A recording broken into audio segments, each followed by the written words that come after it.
There's been over 100 hedge funds created in the last year that are interested in trading digital currency, and we have hundreds more reaching out to us, looking from traditional hedge funds, sovereign wealth funds, family offices. Seems like everybody is interested in digital currency these days. Certainly the interest is there. Brian, what are you giving these institutional clients that they otherwise didn't have access to? Obviously, you could kind of be snarky about it, say the whole point of Bitcoin is to remove the risk of intermediaries, but how does it work?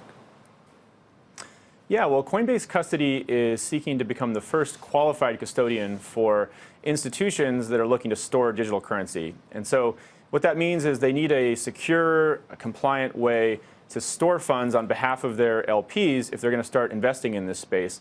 And from what we've seen, there's probably about $10 billion of institutional money sitting on the sidelines waiting to flow into digital currency. And the main thing blocking it is just the existence of a qualified custodian like this. So that's what we're seeking to become with our Coinbase Custody product.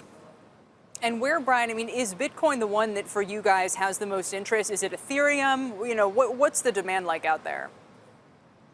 Well, you know, everything started with Bitcoin really about 5 years ago here, but it's now turned out to be that there's dozens of these digital currencies. Actually, I think there's about 50 to 100 now with a market cap over 100 million.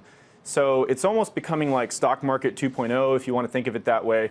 And you know, the ones that are most exciting to us that we have on the platform today are Bitcoin, Ethereum, and Litecoin. But there's many more that are going to be added to the platform in 2018.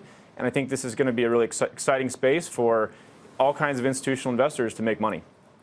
So if the SEC cracks down, and we know already in China they've cracked down on initial coin offerings and so forth, what happens for you guys? Does that represent a material risk that you could be involved, you know, cast judgment upon for helping facilitate all of this? Or would it simply be a business risk because then people wouldn't have as much demand to store these? Yeah, so we've stayed out of adding any ICOs on the platform to date just because of that regulatory uncertainty. And I do think there's a good chance that some percentage of those ICOs will end up being considered securities. You know, the head of the SEC has said as much. And so we're approaching that area very cautiously.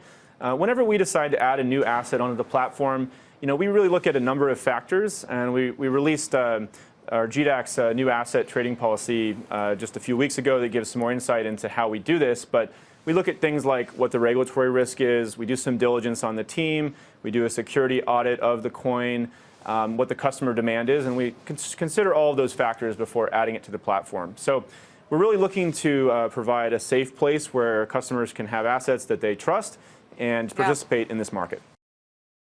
Hey there, thanks for checking out CNBC on YouTube. Be sure to subscribe to stay up to date on all of the day's biggest stories. You can also click on any of the videos around me to watch the latest from CNBC.